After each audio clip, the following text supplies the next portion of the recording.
Okay, now it's time for everybody's favorite Stump My Nephew. We found out that Sam the Gunman, who is my nephew, is really good at gun trivia. And he's been going strong for, I think we're up to like 6 years or something like that, 6, 7 years. And it's really difficult to stump this guy. He knows his stuff. So if you write in and give us a trivia question that's gun related, if we use it on the show, you get a hat or a shirt. If you stump my nephew, you get a super special prize. But I can be honest, I don't know if I've given away a special prize in a while. I think he stumped him a little bit a couple weeks ago, but good luck in trying. He doesn't hear the question until we read it to him live. It is very difficult. So this is sponsored by Seal One, seal1.com. Check out Seal One. We here at Gun Owners Radio, we're proud to partner with Seal One because we believe in the same mission, making gun ownership easier, smarter, and more accessible, just like we're working to protect your rights with the Second Amendment.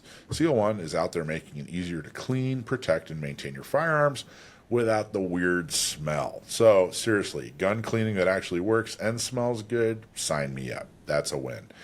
Check them out at seal1.com and experience the difference. We trust them with our gear, and you should too. Thank you so much, Seal One, for being a sponsor. All right, Sam, you ready? You ready for the question this week? I hope so. Okay, good. The question is, what is the correct ignition timing on a 1955 Chevrolet Bel Air with a 327 cubic inch engine and a 4-barrel carburetor? No, that's not. Okay, that's Dave Stahl right there. That's a reference that I hope the guy who actually sent the question in, that's his favorite movie, so I included that as a reference. Do you guys know? Do you get the reference? I think you're both too young. You guys don't get the reference? I thought it was What just like movie? a car question. I was like, that's a good way to stump him. I like it. Okay. I'm not going to tell you I'll tell you the reference at the end. If you're watching this live, put it in the comments. Do you recognize the reference to that question? What's the correct ignition timing on a 1955 Chevrolet Bel Air with a 327 cubic inch engine and a 4-barrel carburetor? And tell me, for bonus, tell me why that is an unanswerable question. And then I'll tell you the reference at the end. Okay.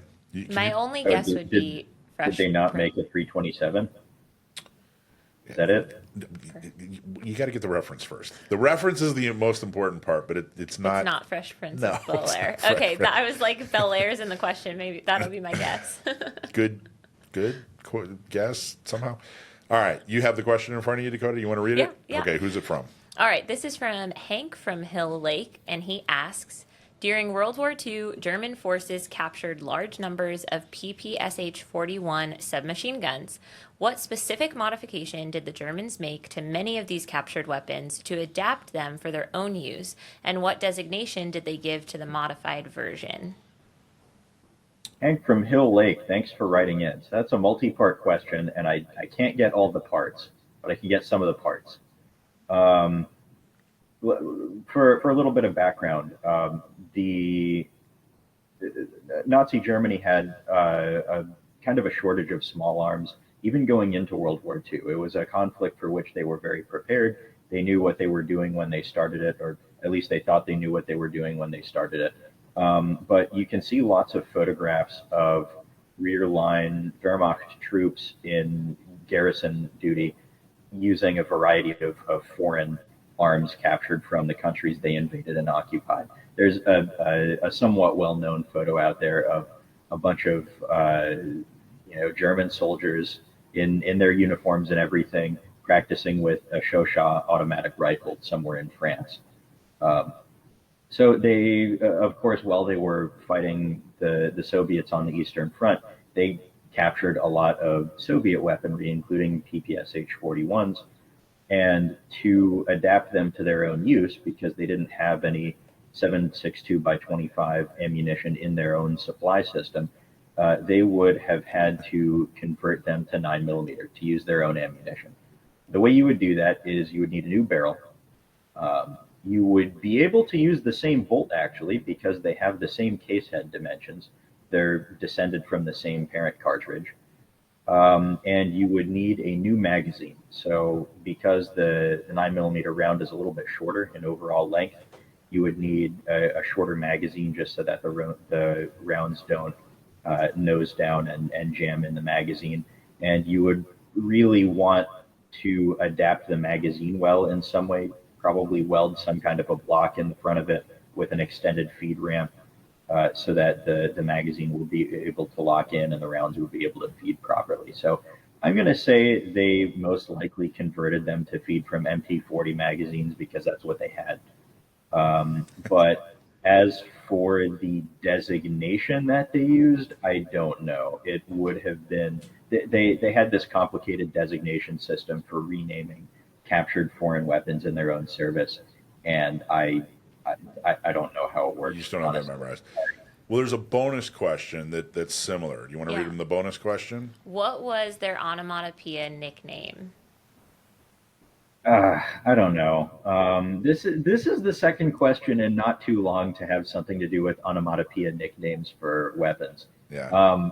I don't know what that says about infantrymen, and I don't care to speculate. But the PPSH had a pretty rapid rate of fire, somewhere in the neighborhood of 1,100 to 1,200 rounds per minute, at least according to common sources. So I don't know, like Dirk or something.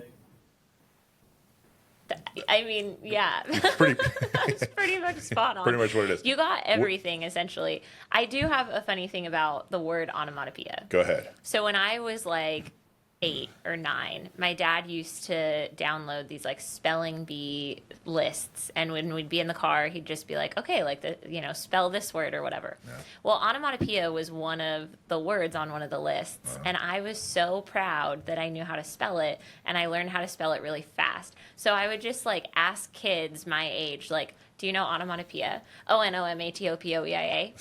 And then I'd be like, head snap, like, oh, I'm so smart. And so Head snap. So now every time I see that word, I just think about like 8-year-old me bullying kids on the playground about not knowing how to spell onomatopoeia. That is the funniest bully story I think I've ever heard. It also has 4 vowels in a row, which is unique. That is like, you never true. think of a word that could have 4 vowels in a row. Yeah. But that is one. Well, anyway, all right. You got it, Sam. Good That was really good. You did. You got it. Pretty much nailed it. I thought that was all pretty interesting. You even got the part about the P40 magazines. You're absolutely right about that. So the designation was MP41R, and the R stood for Russian. Which was Russian. Yeah. Russian. They called it the burp gun. Mm-hmm. The burp gun because of the rate of fire, which you picked up. And yes, they changed it to chamber 9x19 instead of the 7.62 by 25. So you nailed it, man. Hank from Hill Lake, you got to come harder than that. Okay, so what is the correct? Well, wait, one more thing. Go ahead. Yeah. A fun fact about that whole thing. I don't have a written source I can point to for this, but reputedly, it is said that when German soldiers when German soldiers reported back in surveys or whatever about their experiences at the front, they complained that the MP40 had a smaller magazine capacity than the PPSH-41 and the PPD-40 they were facing up against, and that it had a much slower rate of fire. So they complained that it had less effective firepower, whereas Russian soldiers who captured MP40s or at least encountered enemy troops with MP40s complained back to their command staff that the PPSH-41 fired too rapidly to be controllable. And was less accurate in practical use. So I guess it's a grass is always greener kind of thing. That's funny. Well, the PPSH-41 by the Soviets had like some weird magazine capacity too, right? Do you remember what it was? 71 rounds in the drum 71 magazine. rounds. That is very strange. Yeah, I don't know why they picked 71 rounds, but because that was the number of rounds that fit in that size of a drum. That's exactly what it was. Okay, the reference, what is the correct ignition timing on a 1955 Chevrolet Bel Air with a 327-inch or cubic inch engine and a 4-barrel carburetor? That is the question asked in My Cousin Vinny by the prosecutor to Mona Lisa, who was on, who was Vinny's girlfriend, who was up on the stand. And the reason it is unanswerable is because the 327 cubic inch engine with a 4-barrel carburetor wasn't available in 1955 Chevrolet Bel Air. I forget when it became available, but that was what won the case in My Cousin Vinny. Did you see the I movie? have seen My Remember Cousin that? Vinny, but I do not remember that at all. I also have an awful memory, so Well, it says more about me than it does about the movie. I just happen to have inside info that Hank from Hill Lake loves My Cousin Vinny. That's his That's so favorite funny. movie. So there you go.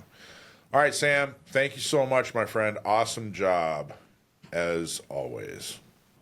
And as always, thanks very much for having me on. That's a fun question. Sorry I didn't get the designation. That was a tricky one, Yeah, That was tricky. it was tricky. but I got the rest of it. You got the rest of it. So good job. Hey, thanks for watching Gun Owners Radio. I hope you loved that clip. Don't forget to like, subscribe, comment, and follow us on social media. And check out our website at gunownersradio.com.